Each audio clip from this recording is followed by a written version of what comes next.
बिहार के मुजफ्फरपुर के साइन रजा ने यूपीएससी क्रैक कर लिया है और आज मंगलवार को यूपीएससी के लिस्ट में उनका नाम आया, जिसके बाद से पूरे मोहल्ले और परिवार में जश्न का माहौल है। उन्होंने यूपीएससी में 188 रैंक हासिल कर मुजफ्फरपुर का मान बढ़ाया है। उनके पिता मुनावर रजा एसबीआई बैंक के रिटायर्ड कर्मी हैं, माता गृहिणी हैं। वहीं परिवार में काफ़ी खुशी का माहौल है और माता पिता बेटी की सफलता से खुश है और एक दूसरे को मिठाई भी खिला रहे हैं। यूपीएससी क्रैक करने वाले साइन रजा ने बताया कि वे शहर से ही प्रारंभिक पढ़ाई लिखाई किए थे। इंजीनियरिंग करना था तो वे बेंगलुरु चले गए थे।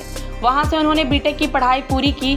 पढ़ाई पूरी होने के बाद बेंगलुरु में ही डेटा साइंटिस्ट का जॉब मिला।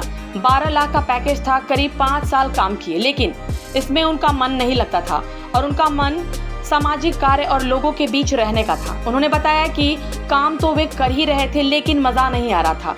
वे संतुष्ट नहीं हो पा रहे थे। उन्हें लोगों की मदद करना शुरू से पसंद रहा है और कोविड के दौरान वर्क फ्रॉम होम शुरू हो गया था। वे मुजफ्फरपुर स्थित आवास पहुंचे तो वहीं से वे काम कर ही रहे थे, लेकिन वो सेटिस्फैक्शन नहीं मिल पा रहा था। उन्होंने बताया कि वे अपना जॉब छोड़ दिए। इसके बाद यूपीएससी की तैयारी में जुट गए। 3 साल मेहनत किया, तीसरी अटेम्प्ट में यूपीएससी क्लियर किया। वे बताते हैं कि सेल्फ स्टडी से तैयारी शुरू कर दी थी। वे बताते हैं कि परीक्षा कठिन होती है और सीट कम होती है।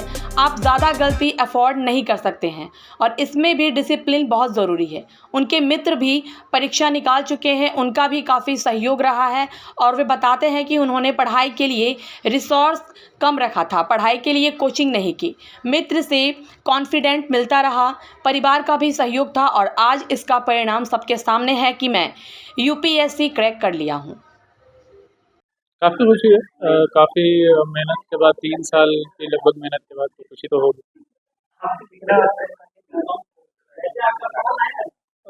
कठिन तो होता है पेपर, क्योंकि सीट इतनी कम है कि आपके पास गलती करने का विंडो बहुत कम है। आप ज़्यादा गलती अफोर्ड नहीं कर सकते, तो आपको बहुत प्रॉपर स्ट्रैटेजी, बहुत प्रॉपर विजन और डिसिप्लिन के साथ पढ़ना होता है, तो वो कठिनाई है।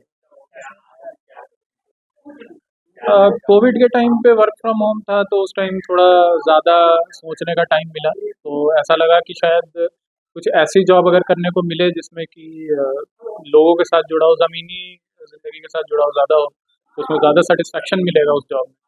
तो फिर फाइनली हाँ, मतलब एक जगह वो ऐसे एसी कमरे में बैठ के लैपटॉप पे काम करना शायद मेरी पर्सनैलिटी को सूट नहीं करता था, तो उससे बाहर निकलने के लिए ये मेरा मोटिवेशन था कि सिविल सर्विस में।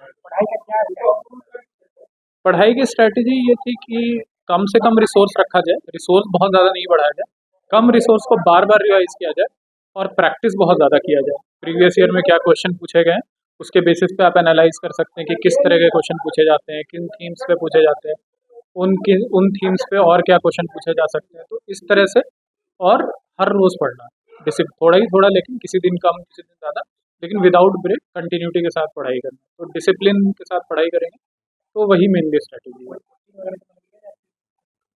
पढ़ाई के लिए तो कोई कोचिंग नहीं करी है। टेस्ट के लिए बहुत सारे कोचिंग के मटेरियल यूज़ किए हैं टेस्ट लगाने में।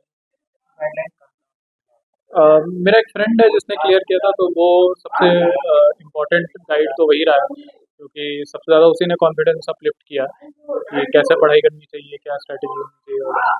और उसके अलावा इंटरनेट पे काफ़ी रिसोर्सेज हैं, फ्रीली अवेलेबल हैं काफ़ी कोचिंग के। उसके अलावा यूट्यूब पे काफ़ी लेक्चर्स मिल जाते हैं आपको, तो ऐसा इन सारी चीज़ों से आपको हेल्प मिल जाएगी। ये 3rd अटेम्प्ट है। 188 साइम रजा।